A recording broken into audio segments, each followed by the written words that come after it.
Aconteceu nesses dias aqui no Brasil um videozinho que viralizou na internet de uma audiência de custódia, né? Para quem não sabe o que é audiência de custódia, acho que todo mundo deve saber. No Brasil, acho que todo mundo sabe, mas vamos imaginar que alguém não saiba, né? O que é uma audiência de custódia? É assim, quando alguém é preso, seja pelo motivo que for, se você foi preso porque você é um assassino, porque você é um ladrão, é um traficante, é um estuprador, é um pedófilo, é o que for. Não importa o que você seja. Se você for preso, vai ter que ter em 24 horas uma audiência de custódia, ou seja, você será levado perante um juiz com um único objetivo. O juiz só vai te perguntar uma coisa: como foi a sua prisão? Você foi bem tratado? Bateram em você? Te algemaram? Não te algemaram? Te colocaram com jeito na viatura? Enfim, é para isso que serve a audiência de custódia, para tratar bem o vagabundo, essa é a verdade. E aconteceu essa semana que viralizou uma dessas audiências de custódia que a juíza, parece que ela exagerou, né? Perguntou se o preso estava com frio, mandou desligar o ar-condicionado, deu cafezinho pro preso, mandou trazer blusa pro preso, tadinho, né? Parece que era um traficante, né? Tadinho, não ia continuar a audiência enquanto o preso não tivesse bem tratado, bem confortável. Claro, por que que isso viralizou? Porque as pessoas ficaram indignadas, lógico. E por que as pessoas ficaram indignadas? Porque todos nós temos um senso de justiça e nós não conseguimos aceitar quando uma injustiça acontece. E qual foi essa injustiça? Que um criminoso estava sendo mais bem tratado do que qualquer outro cidadão, certo? Ah, tem que maltratar os criminosos? Lógico que não, não estou dizendo isso. Mas o jeito que ele estava sendo tratado foi uma flagrante injustiça. Por isso que o negócio viralizou e ficou muito claro esse senso que está colocado dentro de cada um de nós, né? Essa lei natural que está dentro de nós, que nós não conseguimos aceitar isso daí, né? Então, agora, por que que eu comecei esse vídeo citando esse fato concreto que aconteceu aqui no Brasil, né? É porque o Papa Francisco, recentemente, numa entrevista, numa dessas entrevistas espontâneas, né, quando ele gosta de dar aquelas declarações polêmicas, né, ele afirmou que ele gosta de pensar que o inferno está vazio, certo? Di queste parole è anche difficile immaginare l'inferno, come un padre che condanna in eterno, è difficile immaginarlo, insomma. Eh sì, è difficile immaginarlo. Questo non è dogma di fede quello che dirò, è una cosa mia personale che a me piace. A me piace pensare l'inferno vuoto. Ele, claro, ele tomou cuidado, lógico, né? Dizer que isso não é dogma de fé, é uma opinião dele. Ele gosta de pensar assim, né? Ou seja, então ficou muito claro que ele não falou lá como Papa, ele falou com uma pessoa particular, né? Pelo menos isso, né? Pelo menos isso. E ainda bem que ele não afirmou que o inferno não existe. Porque se ele afirmasse isso, aí seria uma heresia clara e patente e ele teria que ser tirado do trono de São Pedro. Que infelizmente ele está sentado nesse trono já há mais de 10 anos, né? Então ele tomou esse cuidado, tá certo, né? Mas aí eu pergunto, ele pode dizer isso, mesmo que como pessoa particular, tá? Como alguém particular. Como eu disse, ele não falou, neste caso, ele não falou como Papa, não falou ex cátedra, não foi uma definição infalível, tá? Então tá. Mas mesmo como uma pessoa particular, ele pode dizer isso? Como um católico qualquer, mas um católico instruído. Não é um católico qualquer, né? Então, ele pode dizer isso? Então, vamos ver, primeiro, o que diz a palavra de Deus sobre isso, certo? Como ele disse, ele não negou a existência do inferno, então não vamos entrar nessa seara, tá certo? O inferno existe, então acho que isso é ponto pacífico. Pelo menos isso ele não ousou fazer, né? Negar a existência do inferno, mas ele disse que para ele, pelo menos ele gosta de pensar que o inferno está vazio, tá? Então vamos ver aqui, ó, que diz Mateus capítulo 7, versículos 13 e 14. Jesus falando, hein? Entrai pela porta estreita, porque larga é a porta e espaçoso o caminho que conduz à perdição, e numerosos são os que por aí entram. Ou seja, ele está dizendo que tem um caminho que leva à perdição e muitos vão para lá. O que é a perdição? É o inferno. Lógico, Jesus não está usando a palavra inferno aqui, mas perdição é o inferno. Aí, continua o versículo 14. Estreita, porém, é a porta apertada.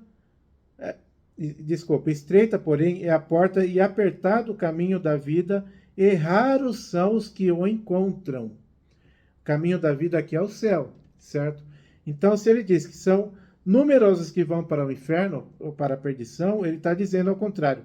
São raros os que encontram o caminho da vida. Ou seja, qual é a conclusão lógica? Vai mais gente para o inferno do que para o céu. Desculpa, não sou eu que estou dizendo aqui, a palavra de Deus está dizendo. E todos os santos afirmam isso, tá? Tem uma homilia famosa de São Leonardo de Porto São Maurício, por exemplo, que ele prova, por A mais B, que vai mais gente para o inferno do que para o céu, tá bom? Nós vamos pegar mais 2 trechinhos aqui. Mateus, de novo Mateus, capítulo 11, versículo 23. E tu, Cafarnaum, serás elevado até o céu? Olha, ele já está usando a palavra céu. Então, serás elevado até o céu? Não, serás atirado até o inferno. Olha, ele está dizendo aqui. Usou a palavra céu e inferno. Então, você não vai para o céu. Pelo contrário, você vai para o inferno. Jesus está dizendo. Jesus está mandando gente para o inferno, está aqui. Então, como que eu posso dizer que o inferno está vazio, né? Mesmo que seja por uma hipótese. Está aqui, então, eu estou contrariando o que diz a palavra de Deus. Vamos pegar só mais um trechinho. Porque se for pegar todos os trechos que falam disso da Bíblia, nossa, vamos ficar aqui o dia inteiro. Só vou pegar mais um trechinho também de Mateus. Mateus 23, versículo 33. Falando dos fariseus, né? Serpentes, raça de víboras, como escapareis ao castigo do inferno? Então é uma pergunta que contém uma afirmação. Se ele diz, como escapareis ao castigo do inferno, ele está dizendo que eles vão para o inferno, né? Se ele lança uma pergunta e será que vocês escaparão? Quer dizer que eles vão para o inferno. Então Jesus está dizendo, vai gente para o inferno, tá certo? E vai mais gente para o inferno do que para o céu. Tá bom, isso é o que diz a Bíblia, tá bom? Que é a principal fonte, palavra de Deus. Mas e o magistério da igreja, né? Magistério. Então vamos pegar aqui. Catecismo de São Pio X. No ponto 18 das primeiras noções da fé cristã. Então a pergunta do catecismo.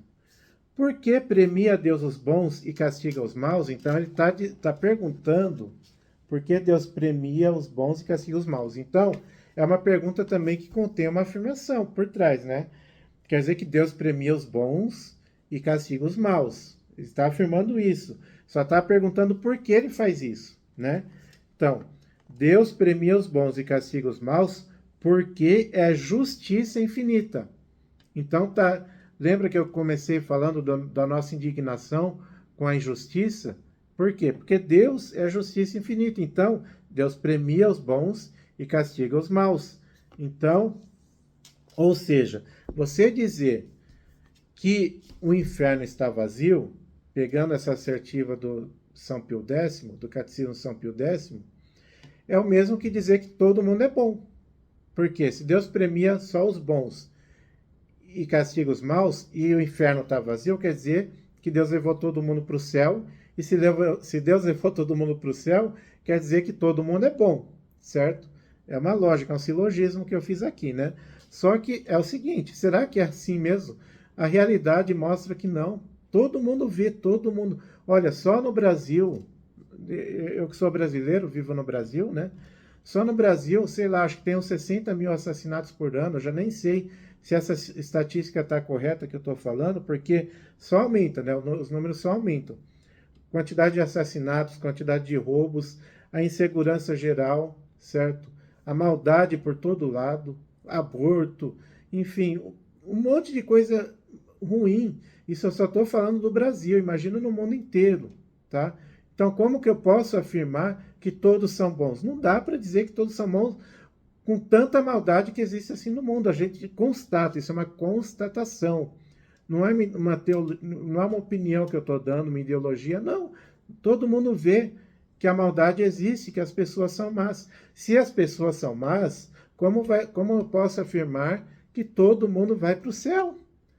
Ou que o inferno está vazio? Não tem como eu afirmar, pelo amor de Deus, tá certo? Agora, você pode dizer, mas Catecismo de São Pio X é do início do século XX, né? Já faz tempo, né? Eu acho que não. Primeiro que a igreja tem 20 séculos, né?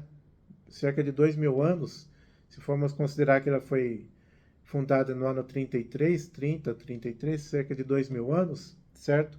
Então, o que é 100 anos perto de 2.000 anos, tá? Então, não é antigo, o Catecismo de São Pio X não é antigo. Mas mesmo em considerando ser antigo, eu já disse isso em outro vídeo, né?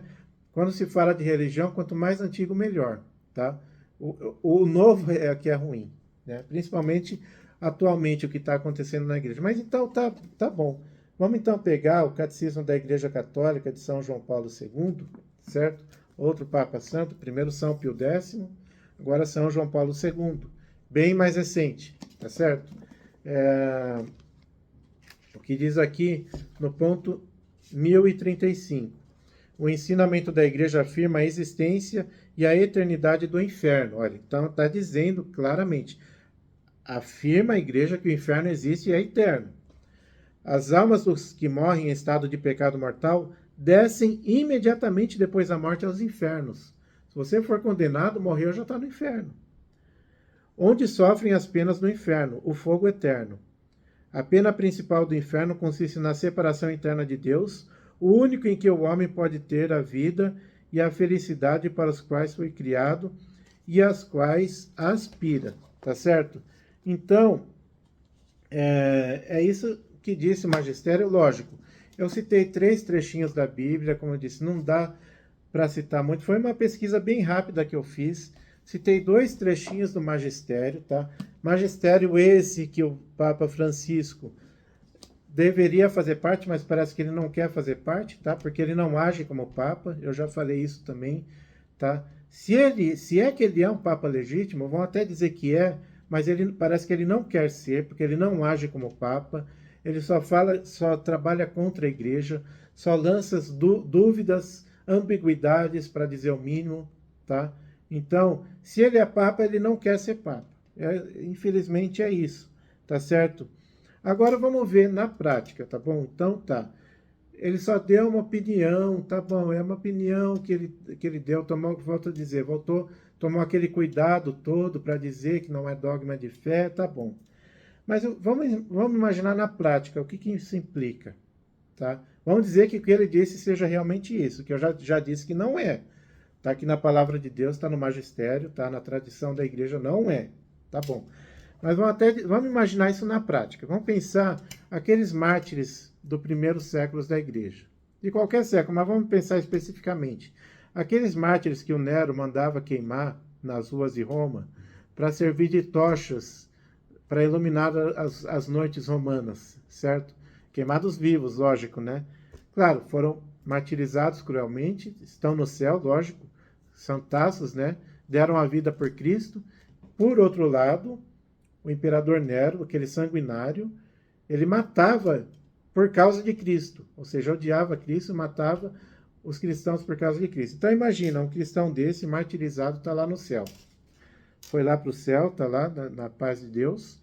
De repente, o Nero, que acho que se matou, né, se eu não me engano, logo que o Nero se mata, aparece lá no céu também. Olha lá. E o Nero encontra com aqueles cristãos que ele martirizou. E ele fala, olha, tá vendo? Olha, vocês estão aqui, eu também estou. Vocês morreram por Cristo e eu matei por ódio a Cristo. Só que esse mesmo Cristo pelo qual vocês morreram foi o que me trouxe para cá. Valeu do quê?